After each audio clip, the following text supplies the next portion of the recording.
episode number 8 of Film Stop. Oh, geez, 8 episodes already. Thank you so much for being here. I truly, truly, truly do appreciate your support and just being here and listening in.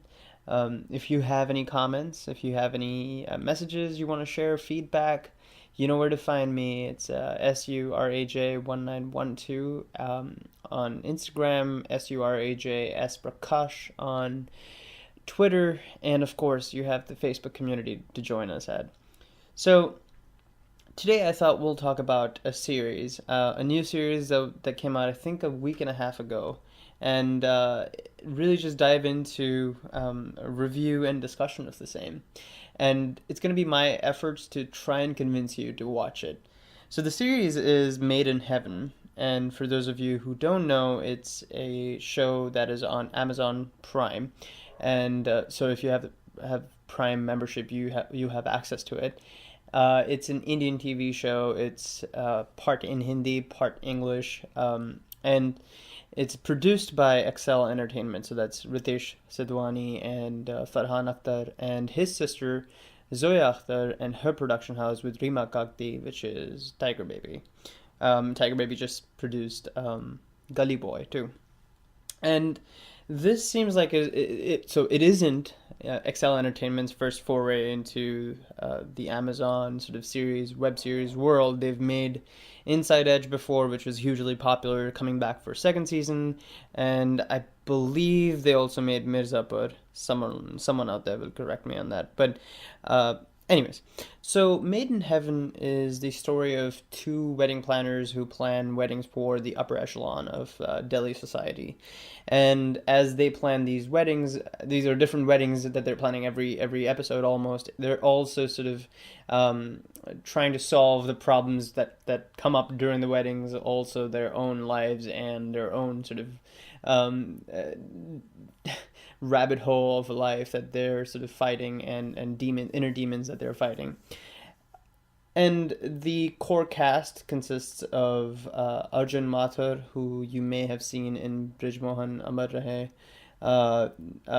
Shobita, I'm totally going to mess this name up, Shobita Dhulipala, or Sobita Dhulipala, Jim Sarb, who was in Nirja, who was a terrorist in Nirja. There's Kalki Keklan. There's also Shashank Arora, who was in Titli, and there's Shivani Raghavanshi, who was also in Titli. So all of these actors comprise of the series cast, and they bring the life to the show. And we'll go into the acting in depth, but just to mention, the show is created by Zoya Akhtar and Rima Kakti, and is co-written by Alankrita Srivastav and Nitya Mehra. Oh, and Prashant Nair. Nitya Mehra is also the showrunner, which is very interesting because it's a very new concept for Indian web series. Indian series in general. So going back to the core acting and cast in the show, I think that both the two leads, which is Arjun Mathur and Sobita, they do a great job with their roles. And I think a couple of things here. I think that they've truly internalized characters, like the way Arjun Mathur plays a gay character, but in a very realistic sort of slice of life sort of way, which I'm sure is, the credit goes to the creators and the showrunner and the writers, but I really liked the humaneness he brought to the character. At the same time, I also enjoyed Sobita's portrayal of her character, which has these very unique gray shades and has this very interesting perspective, one that you haven't seen before on the theme of infidelity. As we're going towards these sort of thematic aspects, let's just dive into it. So the show beautifully delves into different themes, but, this main clash of just orthodox versus progressive India is just so beautiful, because there's so many layers that they go into. They go into dowry, infidelity, patriarchy, homosexuality, nepotism, drugs, the ageism, all of this stuff. And and it's all done in a very organic way, which speaks again to the writers and the creators. The interesting part, which I feel like is the underlying layer of the show, is that it's really, when they're talking about, made in heaven or marriage to me or wedding, they're really hinting at the union of two people possibly in love, but what it really is in India is the union of two worlds, that they're uniquely beautiful and equally flawed in both ends, and I think that's what the show does a very good job at exploring. With that, the direction I think is great, and of course you expect greatness. If you've heard my Gully Boy rant, my first episode, you know that I love Zoya Akhtar, and the way she kind of portrays moments, and again going back to that phrase, slice of life sequences, and she just knows where to place her camera. She just knows what to capture. She just knows the emotions that are most important to a moment. So she does a great job, and it's not surprising at all. I really liked the episodes that were done by Alankrita. I keep messing her name up. Sorry, Alankrita Srivastav. I really like the episodes that she directed too, because in her episodes you can very clearly see her very free flowing approach. And from what I understand, Zoya Akhtar is very to the beats, to the page. What's written is the word sort of director. Alankrita's, it seemed a little more free flowing, and then that brings me to Nitya Mehra, who actually surprised me. So Alankrita Srivastav directed Lipstick Under My Burqa. So if you've seen that movie, you kind of have a taste for the kind of storytelling she is about. But Nitya Mehra is the one who surprised me, because I thought she made Bar Bar Dekho, which I thought was a complete turd. I thought it did not work. It was just disjointed. The screenplay was awful. It just the moments did not work. The drama did not work. The emotions did not flow through. All of it, through and through, the movie didn't work for me except for the music. But here, Nitya Mehra may have turned me over, because I think that she does a badass job directing, and not just directing, but show running this entire show. So those of you who kind of follow series and the making of shows here in America, you have an idea of how showrunners influence the entire show. So the only thing consistent when a series is being made here are the actors and the showrunners, along with the text. And directors change in and out. So similarly with Made in Heaven, you have multiple directors, one showrunner, a consistent cast, of course, and then the text. And I think that testament to Nitya Mehra, at no point do you feel like the show has been directed by four voices that do not lend to each other. So what I mean by that is that the four voices do actually complement each other, and they do so in a way that is complementing to both the text and the actors who are portraying these characters. So while you can see, like I mentioned, Alankrita Srivastav's episode, you can see a little more free-flowing aspect. And you can also see a little bit of trepidation in Prashant Nair's direction. So this is where it gets interesting, because he's the only male director in the series. You kind of get a sense of very trepidatious is probably, I don't know if it's a harsh word, but you can see that his episodes are a little tied back. They're holding back from the snappy, bitchy, really out there sort of dark quirkiness of the other episodes. It somehow almost feels like he's trying to not get ahead of himself, and in the process just taking two steps back instead of making any real impact. And that makes it sound bad, but I just think that it's not bad. It's just relative to the ladies in the series who have directed the series. He just pales in comparison as a director. That said, it's still immensely watchable through and through. The episodes are great, and just to go back to the themes, I really think that when a show tackles so many themes, especially when you're going from such they're they're very heavy themes. You're going from homosexuality to infidelity to dowry to patriarchy. These are themes that by themselves can make entirely heavy emotional shows.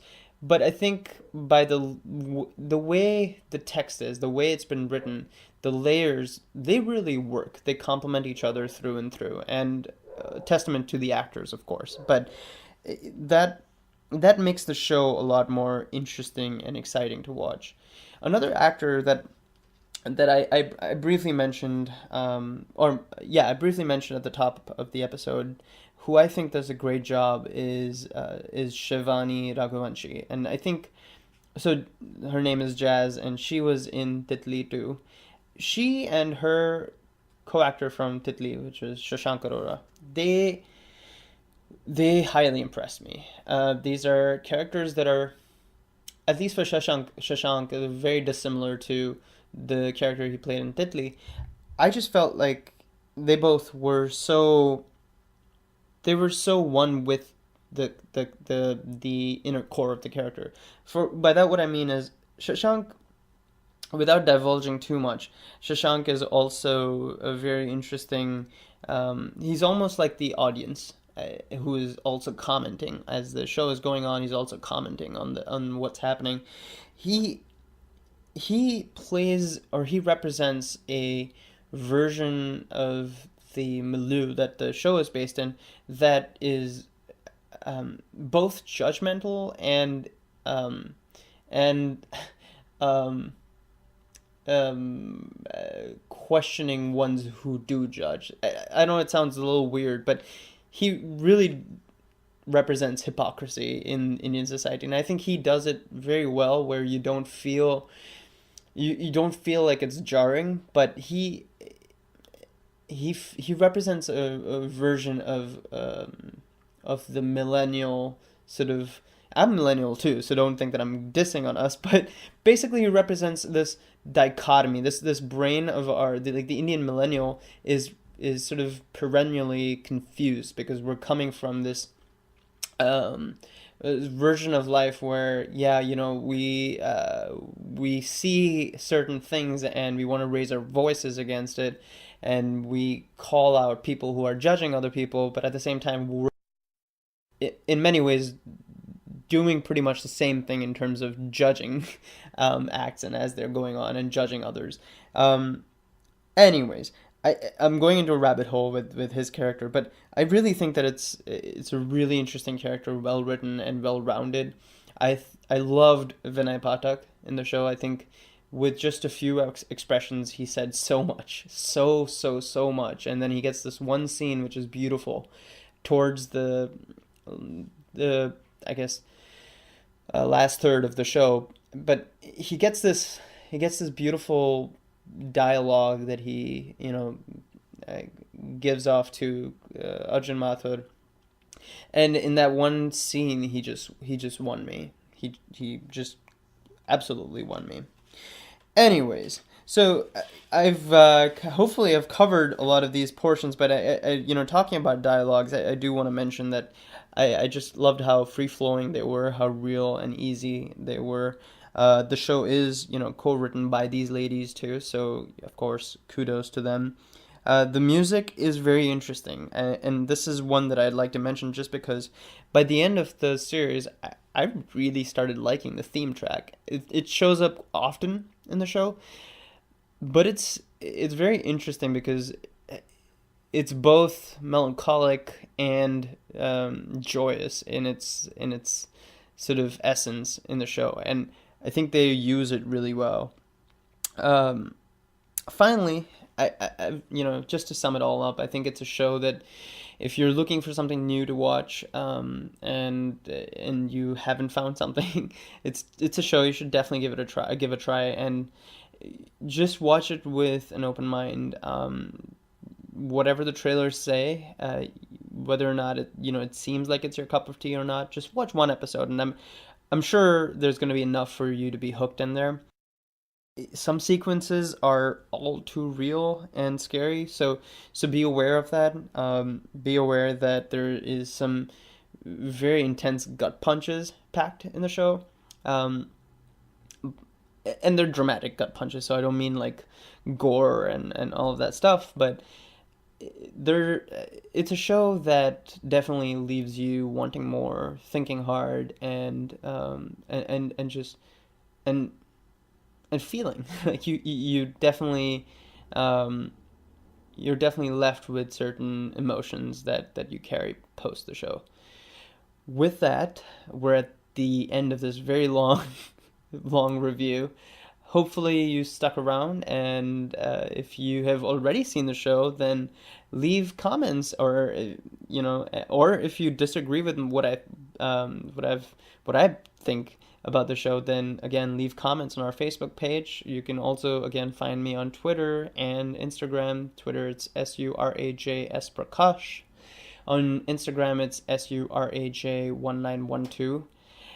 Once again, guys, thank you so much for being here. I love, and yep, that's my dog saying, oh, okay, that's my dog saying bye.